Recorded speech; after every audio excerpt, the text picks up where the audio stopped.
सब ताली हो जाए सब।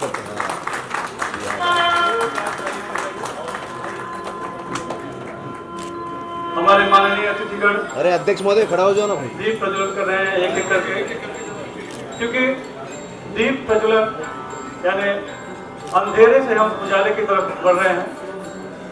क्योंकि एक बढ़िया कार्यक्रम है, उसकी शुरुआत एक दीप प्रज्वलन के साथ यहाँ पर की जा रही है।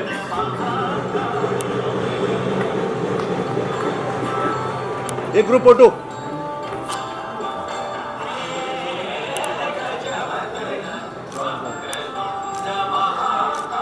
अरे भाई आप भी आ जाओ ना, सुनील भाई आप भी आ जाओ। ओके।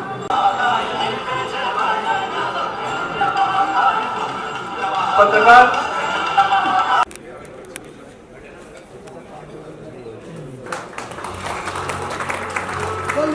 तालियां बजती रहे, जोर से बजे, ताकि मंच पर जो है उनको भी उत्साह मिले।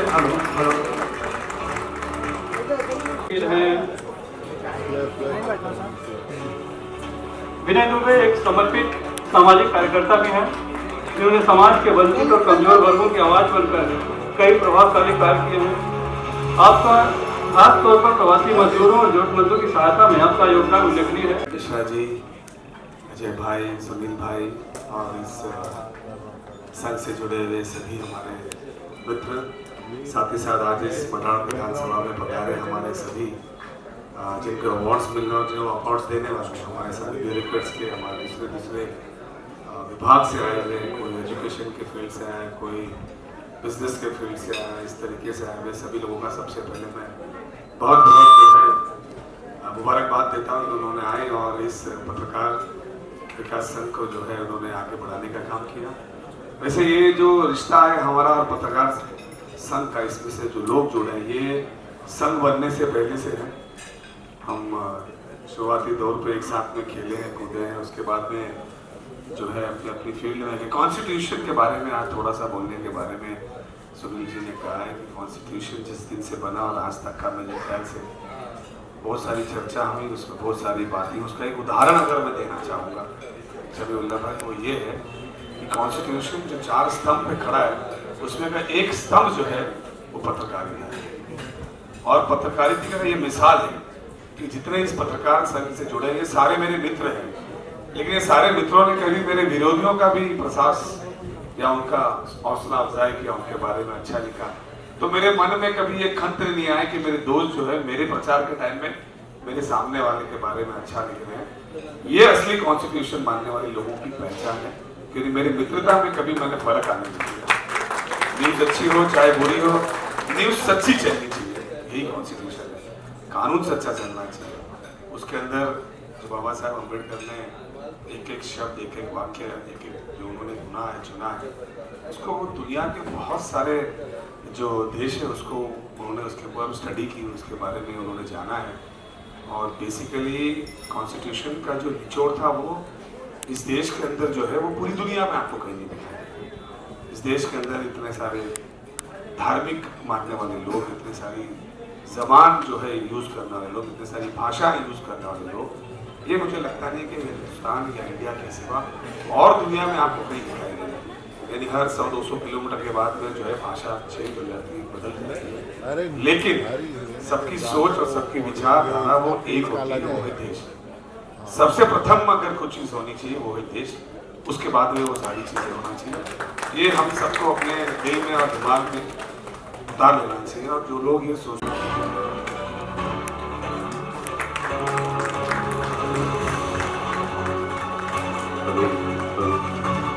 Camera please.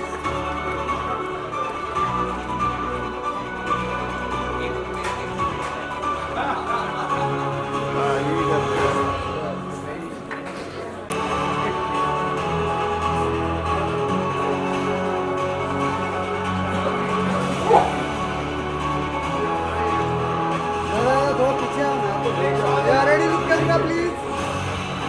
सामने देखिए बोलो। Sir look camera please.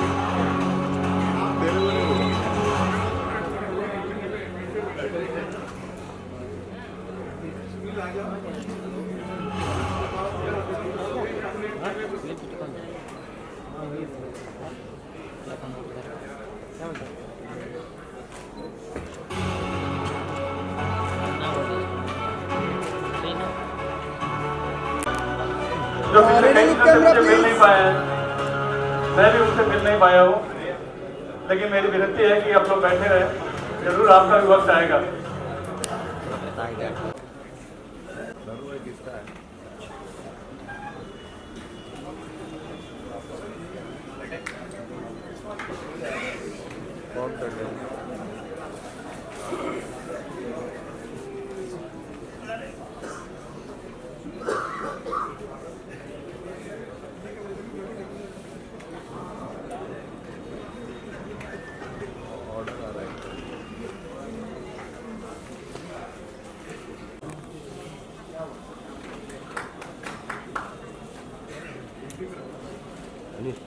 आगे जाके शूट करना, मैं भी कर कानून दिलाने का भी आपने कीर्तिमान स्थापित किया। आपके ही प्रेरणा से अनेक भक्तों को सारंगपुर स्थित कष्टभंजन हनुमान का प्रतिवर्ष दर्शन लाभ मिलता रहा है। आपको पत्रकार मित्र पुरस्कार से सम्मानित करते हुए पत्रकार विकास संघ गर्व का अनुभव करता है। समाज सेवी की आपकी पहचान निरंतर करते रहे। आपको और आपके परिवार को ढेर सारी शुभकामनाएं।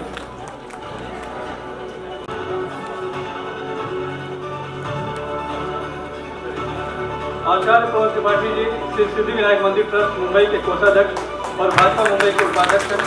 संन्यास आश्रम से जुड़े रहते हुए आपने हजारों छात्रों को संस्कृत शिक्षित किया और हिंदू धर्म के शास्त्रों का गहन अध्ययन किया। एक युवा अनिल कलगीर जी कृपया आपके मंच पर आ जाए।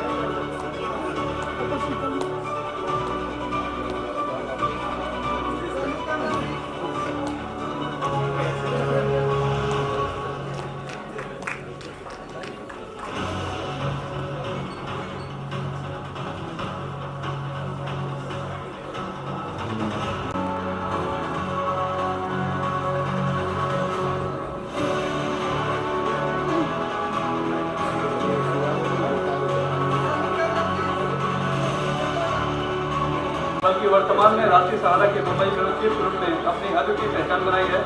साहित्य और पत्रकारिता का यह सशक्त संगम आपकी रचनात्मकता को नई ऊंचाइयों पर ले गया, जिसमें साई गाथा का हिंदी अनुवाद और आंखों देखी जैसी लोकप्रिय स्तंभ शामिल है। सभी सम्मेलनों और साहित्यिक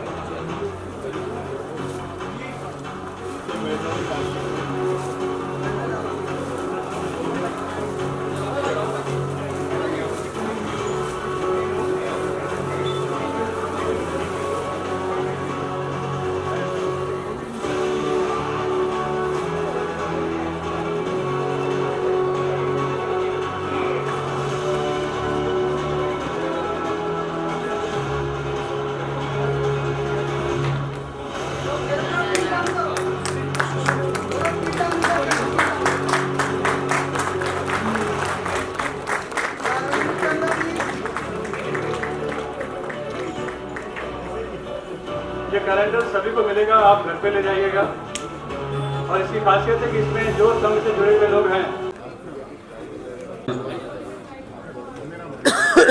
देवी और सज्जनों, सभी लोग शांत रहें जरा। मैं हमारे यहाँ पर वेदों के 3 विभाग बताए गए हैं और ये जो भूमि जिसमें हम जीवन जी रहे हैं, जिसमें हमारा जन्म हुआ है, जहाँ से सनातन का सज्ञान सारे विश्व में जाकर के लोगों को दिग्दर्शित करता है, मार्गदर्शित करता है, उस ज्ञान पुंज से लोगों को अभिभूत करता है। ऐसी ज्ञान की भूमि यह वेदों के माध्यम से है और वही वेद हमको सनातन धर्मी बनाता है। हमारा जो धर्म है वो सनातन है। कोई पूछे आपसे कि आप कहाँ से सनातन धर्मी हो, शरीर के सारे अंग आपके हैं पर आपका कोई अंग सनातनी नहीं है। फिर आप अपने आप को गर्व से कहो मैं हिंदू हूँ, कैसे कहते हैं? आप कैसे कहते हैं कि गर्व से कहो मैं सनातनी हूँ? तो ध्यान रखिएगा, शरीर से आप सनातनी नहीं हैं, आप सिद्धांत से सनातनी, और वो सिद्धांत कौन सा है? वेदो प्रणीतो धर्मः। वेद प्रणीत हमारा धर्म है। वेदो अखिल मूल धर्मः। वही वेद हमारे धर्म के मूल तत्व हैं, वही जीवन का हमारा सत्व है, और वही सत्व और तत्व के माध्यम से हम अपना और धर्म परिवर्तन करा करके यहाँ पर अधिकार प्राप्त कर लिया, अतिक्रमण कर लिया हमारे अधिकारों को, बादशाह बन गए। और फिर इसके बाद में जब समय आया तो भारत माता के भी दो टुकड़े कर लिए। ऐसे लोग से हम क्या कल्पना कर सकते हैं कि वो हमारे देश को क्या एक होने देंगे? क्या हमारे भारत की भूमि का कल्याण होने देंगे? जिस दिन संख्या बढ़ जाएगी उस दिन पुनः फिर एक टुकड़ा कर देने के लिए फिर हमको तैयार रहना पड़ेगा। इसलिए वास्तव में एक होने की आवश्यकता है। सारे सनातनी एक हो जाएं। और दूसरी बात विशेष रूप से हम ये कहना चाहते हैं कि वक्फ बोर्ड की क्या आवश्यकता है हिंदुस्तान में। जब हमने पाकिस्तान मांग कर दिया, वो पाकिस्तान हम वहां जाएंगे, जब आपने वो मांग लिया तो आपके लिए तो हमने इतनी भूमि दे दी। इस हिंदुस्तान में, इस सनातन भारत में वक्फ बोर्ड की क्या आवश्यकता है? वक्फ बोर्ड की यहाँ पर प्रासंगिकता नहीं है, यहाँ आवश्यकता नहीं है। हिंदुस्तान में यदि आवश्यकता है तो वैदिक सनातन बोर्ड की आवश्यकता है, वैदिक सनातन परिषद की आवश्यकता है। और भारत सरकार से हमारा यही मांग रहेगी कि भारत एक आचार्य होने के नाते हमारी संकल्पना है कि भारत में जितने भी हमारे धर्म स्थल हैं, जितने उपासना के स्थल हैं, जितने भी देवघर हैं, उनको सरकारी तंत्र से मुक्त कर दिया जाए और उनको वैदिक सनातन बोर्ड की स्थापना करके धर्माचार्यों के हवाले करके सारे धर्मालयों को सनातन बोर्ड के अधीन कर दिया जाए। आप उसका दुष्परिणाम देख रहे हैं कि जगन मोहन रेड्डी जैसे लोग मुख्यमंत्री तिरुपति बालाजी के स्थान पर हमारी आस्था के साथ कितना बड़ा खिलवाड़ किया गया। ध्यान रखिएगा, धन चला जाएगा दोबारा आ जाएगा, पद चला जाएगा दोबारा आ जाएगा, लेकिन धर्म यदि चला गया तो वो दोबारा तुम्हारा कभी नहीं आने वाला। इसलिए चिंता धर्म की करनी है। और उस धर्म स्थल से क्या हुआ? जगन मोहन रेड्डी ने सारे वहां पर जैसी सरकार बनी, वहां पर सोनिया गांधी और तमाम लोगों के इशारे पर उसने क्या किया? वहां पर ईसाइयत का प्रचार किया, लोगों को ईसाई बनाया। और जो लोग ईसाई नहीं बन पाए तो एक ईसाई को वहां का ट्रस्ट का चेयरमैन बना करके और सनातन धर्मियों को भ्रष्ट करने के लिए, धर्म से भ्रष्ट करने के लिए, धर्म से विरोध करने के लिए गो मांस के चर्बी के लड्डू के प्रसाद के रूप में खिला दिया। विचार करिए, 500 वर्षों की हमारी संघर्ष की वह घड़ी थी।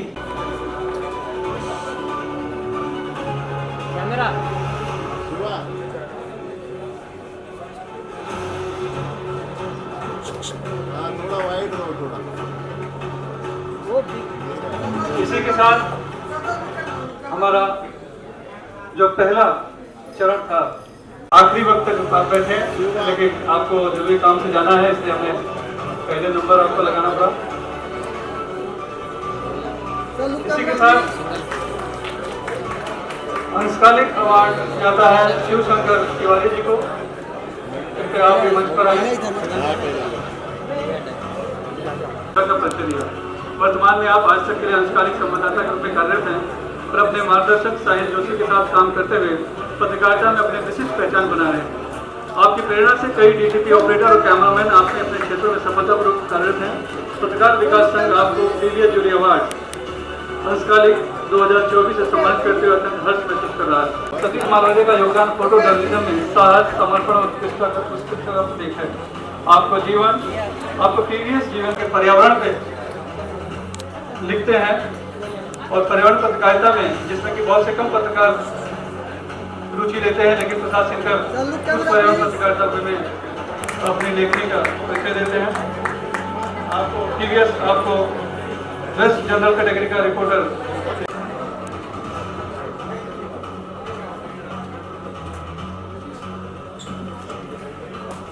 जाइए। जोरदार तालियां एक तरफ से आ रही हैं। Sir, look camera please.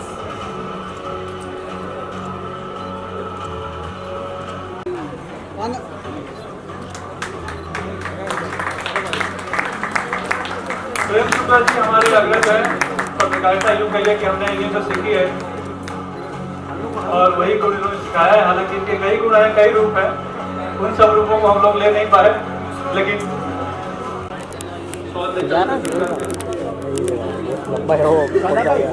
बोलने के टाइम पहले तो है भाई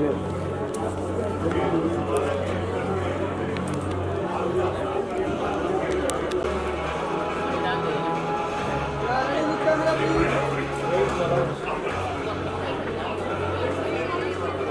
हमारे बीच एडिशनल सीपी अभिषेक मुखर्जी कल पत्रकार थे।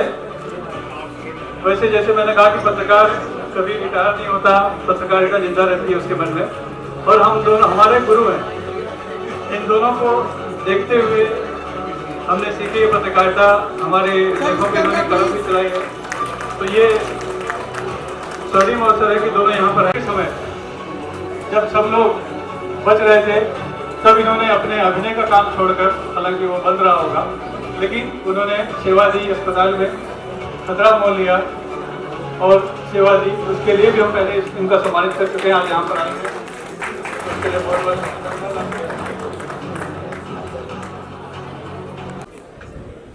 हो गया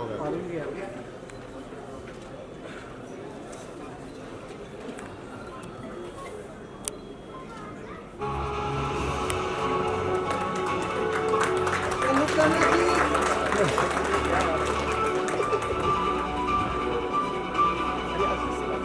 अब हम पत्रकारिता की तरफ आते हैं। पत्रकारिता अवार्ड में बेस्ट पॉलिटिकल रिपोर्टर अवार्ड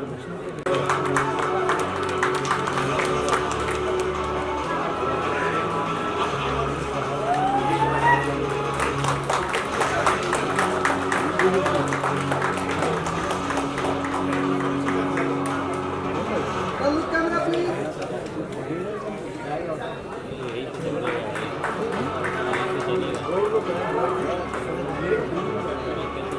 इसके साथ ही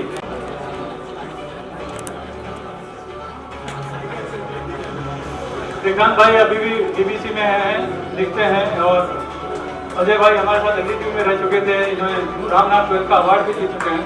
ऐसे महान लोग हैं पत्रकार यहाँ पर यूनिवर्सिटी में। आप दोनों का यहाँ पर स्वागत है।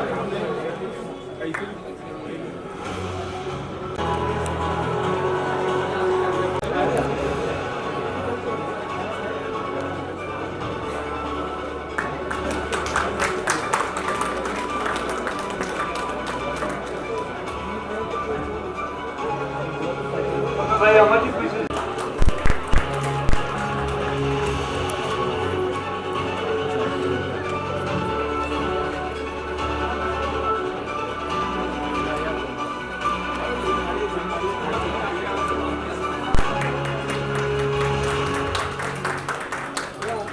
Look camera, please.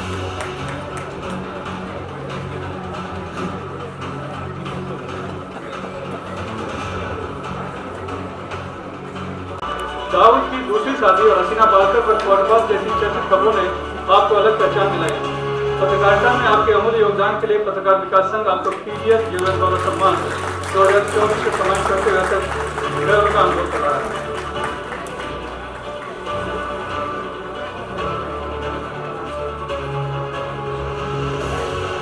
काफी खबरें जो होती है कि जो तो असर करती है, छाप छोड़ती है, उसका इम्पैक्ट जरूर आता है।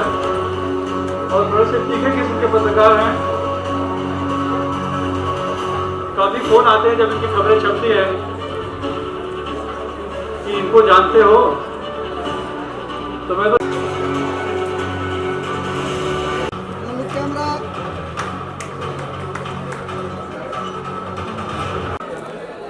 और भिन्न भिन्न क्षेत्रों में समाज के लिए काम करने वाले सभी भाई और बहनों, मैं आप सबकी ओर से और मेरे ओर से पत्रकार विकास संघ के सभी मान्यवरों का हार्दिक स्वागत करता हूं, उन्हें धन्यवाद देता हूं। 16-17 साल के पहले एक छोटा सा प्रयोग आप सबने मिलकर किया और देखते देखते 16 साल में आपके संगठन ने इतना बड़ा काम किया। बहुत सारे लोगों का मनोबल बढ़ाने का काम आपने किया। बहुत सारे लोगों को सिस्टम में जो भी आवश्यक बदलाव की आवश्यकता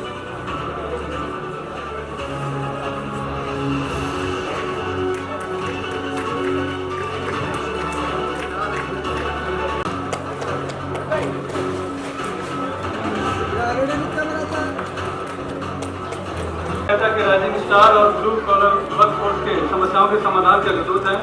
आप धड़क कामगार यूनियन के संस्थापक हैं, जो 300 से अधिक प्रतिष्ठित कंपनियों के 7 लाख से अधिक कामगारों का प्रतिनिधित्व करती है। पत्रकारिता के साथ साथ आप Abhijit Narayan youth foundation, the great Maratha education trust और अखिल भारतीय मराठा महासंघ जैसी सामाजिक संस्थाओं का सफल नेतृत्व कर रहे हैं। श्री राणे का जीवन खेलों, पर्वतारोहण और सामाजिक कार्यों के जिसे हम आज लेजिस्लेशन कहते हैं, यानी कि कानून जो बनाते हैं, तो वो लेजिस्लेशन भी राजा के पास हुआ करता था, वही कानून बनाते थे।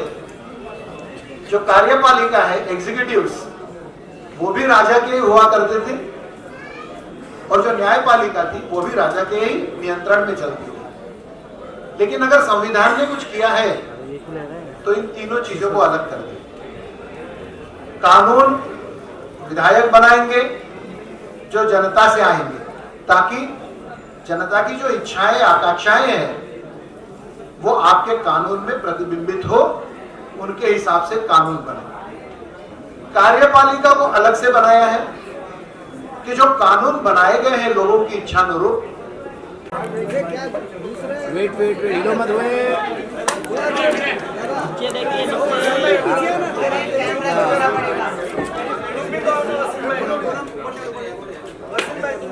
सर आप पीछे आ सकते हैं, थोड़ा सा उधर पीछे लेना। सर थोड़ा पीछे आओ, वो ग्रुप में ना हो, फिर से लेना। Ready look camera please. बोलने के साथ साथ सॉन्ग गाऊं तो चलेगा। आज का जो कार्यक्रम था पत्रकार विकास संघ के लिए, जहाँ पे मुझे समी भाई ने बुलाया था, समीउल्लाह खान जी ने, मैं पहले तो तहे दिल से उनका धन्यवाद करना चाहती हूँ कि वो मुझे कभी भी मिस नहीं करते हैं। दूसरी बात ये कि आज के प्रोग्राम का जो अहम मुद्दा था वो संविधान और धर्म की रक्षा थी, जो बहुत ही ज़रूरी है हमारी आने वाली जनरेशन के लिए, आजकल जिन्हें जेन ज़ी कहते हैं, जो यंग जनरेशन है उनके लिए और सभी के लिए, कि हम ऐसा क्या कर सकते हैं, हम एक देश का नागरिक होने के नाते हमारी क्या प्रतिक्रिया, क्या योगदान रह सकता है अपने संविधान को और अपने धर्म की रक्षा करने के लिए। वो आज जो भी इतने बड़े बड़े वरिष्ठ अधिकारी आए जिन्होंने इतनी सारी चीज़ें हमें बताई कि किस तरीके से हम धर्म के और करीब जा सकते हैं और रक्षा कर सकते हैं और ख़ुद को कैसे बचा सकते हैं, वो एक बहुत ही अच्छा, ख़ास, एक अहम जो मुद्दा था आज का, वो मुझे बहुत अच्छा लगा। और इसी के लिए मैं क्योंकि बीते दिनों में कई ऐसे केसेस हुए हैं, जैसे गुरुजी ने बताया कि प्रसाद के रूप में अलग तरीके का मांस खिला दिया गया और कई ऐसी चीज़ें हुई हैं, लेकिन उसके लिए जिस तरह से सभी कोशिश में लगे हुए हैं, कोर्ट से लेके पुलिस अधिकारी, धर्मगुरु, सबके सब कि एक सही मार्ग पर आ सके हम सभी, उसके लिए मैं एक गाना गाना चाहूँगी। इंस्पिरेशनल सॉन्ग है कि हम एक रास्ते पे चल रहे हैं, तो मैं गा देती हूँ। राह में कांटे बिखरे अगर, उस पे तो फिर भी चलना ही है। शाम छुपा ले सूरज मगर, रात को एक दिन ढलना ही है। रुत ये टल जाएगी, हिम्मत रंग लाएगी, सुबह फिर आएगी। हो ये हौसला कैसे झुके, ये आरज़ू कैसे रुके। मंजिल मुश्किल तो क्या, धुंधला साहिल तो क्या, तन्हा ये दिल तो क्या। हो ये हौसला कैसे झुके, ये आरज़ू कैसे रुके। तो जिस तरह से मैं अभिनेत्री हूँ और नर्स भी हूँ, कोविड में सब मुझे नर्सिंग ऑफिसर के रूप में जानते हैं कि बहुत सारी घटनाएं होती हैं जीवन में। जैसे कोविड में ऐसा था, मुझे राइट साइड पैरालाइज हुआ था आईसीयू में काम करने के कुछ 1 साल बाद।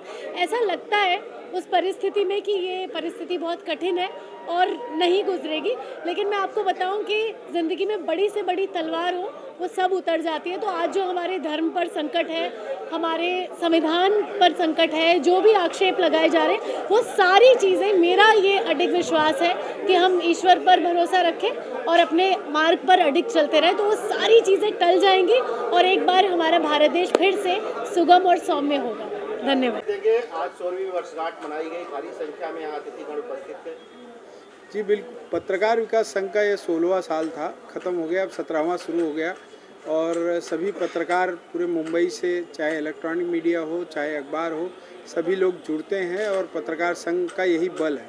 पत्रकार विकास संघ इसी वजह से 16 साल पूरा कर पाया है और ख़ास करके हम लोग, जो हमारी टीम है वो इतना अच्छा काम करती है और जो मुंबई के गिने चुने पत्रकार हैं जो अच्छा काम करते हैं उन्हें सम्मान नहीं मिल पाता है, तो यह मंच हमने इसीलिए बनाया है कि उन सभी लोगों को सम्मान दिया जा सके, चाहे अखबार की दुनिया में हो, चाहे कैमरामैन हो, वीडियोग्राफर हो, डिजिटल मीडिया से हो, या वह किसी भी तरीके का वेबसाइट चलाता हो, चाहे वो पाक्षिक या साप्ताहिक चलाता हो, सभी वर्ग के पत्रकारों को समावित करके हम यहाँ पर कोशिश करते हैं कि सभी को सम्मान मिले और उसी के लिए यह कार्यक्रम किया जाता है। वर्षगांठ के साथ साथ इतने सारे लोग जुड़ते हैं साथ में और हम सब मिलकर एक त्यौहार की तरह इस कार्यक्रम को करते हैं और इस वर्ष भी यह कार्यक्रम बहुत ही बढ़िया रहा। हमारे सब अतिथि भी बहुत अच्छे रहे और बढ़िया ढंग से कार्यक्रम हुआ।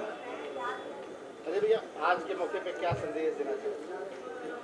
नहीं निकल रही, भानु भाई जरा बोल दीजिए।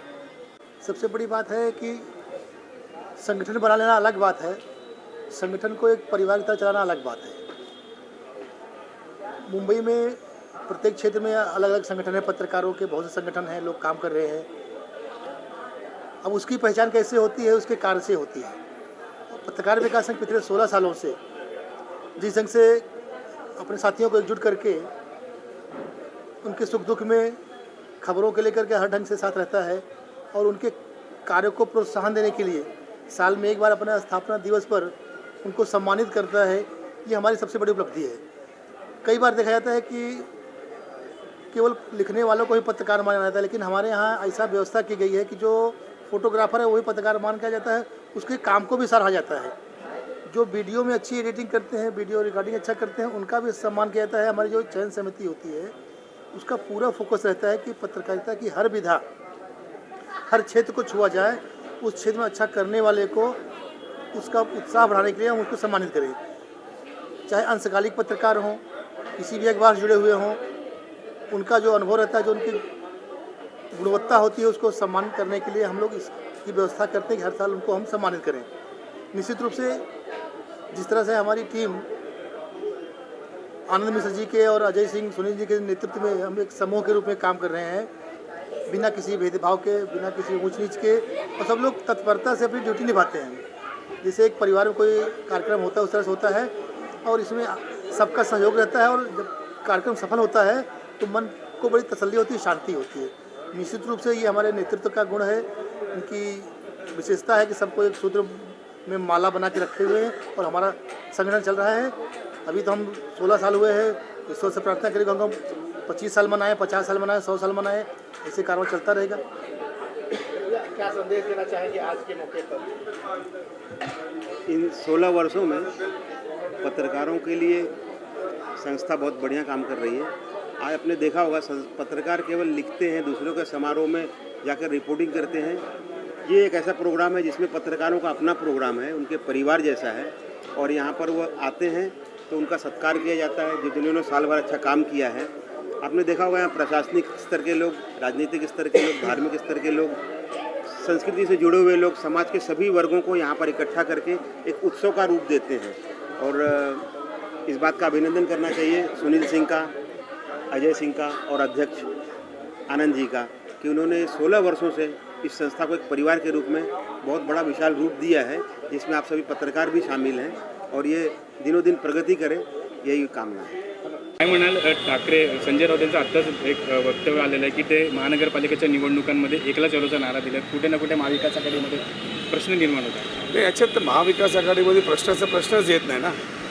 आता स्थानिक निवडणुका आहेत, ते मिळून पण लढू शकतात, एकला पण लढू शकतात, त्याच्यात काय नाही। पण त्याच्यात महागठबंधनला काय प्रॉब्लेम होणार असं मला वाटत नाही आणि येत्या निवडणुकांमध्ये जशी त्यांची तयारी तशी आमची पण तयारी, मला वाटत नाही याच्यात काय मतभेदचा प्रश्न आहे। महानगरपालिकाची निवडणुका व्यवस्थित लढू आणि जिंकू।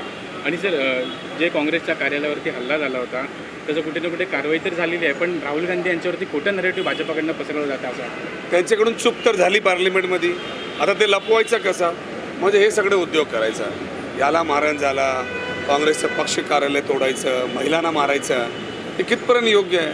महिलांचा आदर किती आहे हे दिसतोय ना. पोलीस असताना कार्यालय तोडलं जातं, पोलीस असताना महिलांना मारलं जातं आणि एकालाही अटक करत नाही. दुसऱ्या दिवस चॅनल सगळे तिकडे होते. ज्या टायमाला हे आंदोलन झाला त्या टायमाला पोलीसही तिथे दिसत आहेत, आंदोलनकारीही दिसत आहेत, तोडफोड करत लोक दिसत आहेत आणि पोलीसला मारहाण करत आहेत, पोलीसला शिवगाळ करत आहेत आणि पोलीस एवढी लाचार झालेली आहे की त्यांना अटक करत नाही आणि सगळे बाहेर फिरत आहेत. आणि हे सगळं होत असताना मला वाटते काय हेच आपला महाराष्ट्र आहे का? असंच आपला मुंबई पोलीस होती का? हा मुंबई पोलीसचा दर्जा 1 नंबरचा या देशामध्ये आहे, ते टिकवलं पाहिजे आणि ते टिकवायची जबाबदारी सरकारची आहे. सरकारने फक्त असा तातूरमातूर FIR दाखल करायचा आणि मग कारवाई नाही करायचा, हे फक्त काँग्रेस पक्षाचा प्रश्न नाही. जर काँग्रेसच्या लोकांनी पण तशी चूक केली तर त्यांनाही तशी शिक्षा झाली पाहिजे, कुठल्याही पक्षाचा असू दे शिक्षा झाली पाहिजे. आपला मुंबई आणि महाराष्ट्राचा हे कल्चर नाही, हे तोडफोड हे UP बिहार नाही, हे महाराष्ट्र आहे, संस्कृती याच्यात, हे टिकवली पाहिजे. शेवटचा प्रश्न, बीडमध्ये संतोष देशमुख यांची हत्या झाली. बीडमधील संतोष देशमुख सरपंचाची हत्या झाली त्यांची, अजूनही मुख्य आरोपीला अटक झालेली नाही आहे. आज शरद पवार त्यांच्या भेटीला गेले. असं आहे की सगळे पक्षाचे आमदार विधानसभामध्ये एक मत होऊन बोलत असतील की हा गुन्हेगार इकडे या पद्धतीने त्याचा पूर्ण सिंडिकेट चालवतोय, जिल्हा चालवतोय आणि तरी सरकार एवढी लाचार असणार, पोलीस बलला एवढा लाचार करणार, म्हणजे त्याची काय दहशतच झाली नाही ना. म्हणून त्याची जबाबदारी घेतली पाहिजे. फक्त बोलून नाही चालणार, सरकारने करून दाखवावं लागेल की एक माणसाचं एवढं आतंक आहे तिकडे की कोण घराच्या बाहेर जाऊ शकत नाही, कोण आपली स्वतःची जागा व महिलांना सुरक्षित नसेल, तरी काय मला वाटत नाही. सरकारने जे बोलले आहेत असेंब्लीमध्ये त्याची अंमलबजावणी 24 तासामध्ये केली पाहिजे. गुन्हेगारांना अटक केलं पाहिजे आणि पोलिसांना द्या ना, आमची पोलीस सक्षम आहे 24 तासामध्ये व्यवस्थित कारवाई करणार, फक्त त्यांना फ्री हँड द्या. पत्रकार विकास देखिए पत्रकार विकास संघ जो है अपने पूरे 16 साल पूरे कर रहे हैं और इन 16 सालों में अलग अलग फील्ड से उन्होंने चुन के जो है अच्छे लोगों को हमेशा लाया है और उन्हें जो है इनाम देने का काम किया, उससे प्रोत्साहन देने का काम किया है. आज भी देश की परिस्थिति को ध्यान में रखते हुए आज भी उन्होंने जो टॉपिक रखा है वो कॉन्स्टिट्यूशन का रखा है. जिस तरीके से आज़ादी के बाद ये पहले 5-7 साल के अंदर आप देख सकते हैं किस तरीके से कॉन्स्टिट्यूशन के ऊपर खिलवाड़ होने की बात हो रही है, किस तरह से एक जीते हुए मेंबर ऑफ पार्लियामेंट या मंत्री अपना जो है स्टेटमेंट देते हैं. ये एक अच्छा इनिशिएटिव उन्होंने लिया, उनको मैं बहुत बहुत मुबारकबाद देता हूँ. जो कॉन्स्टिट्यूशन का नहीं वो देश का नहीं है.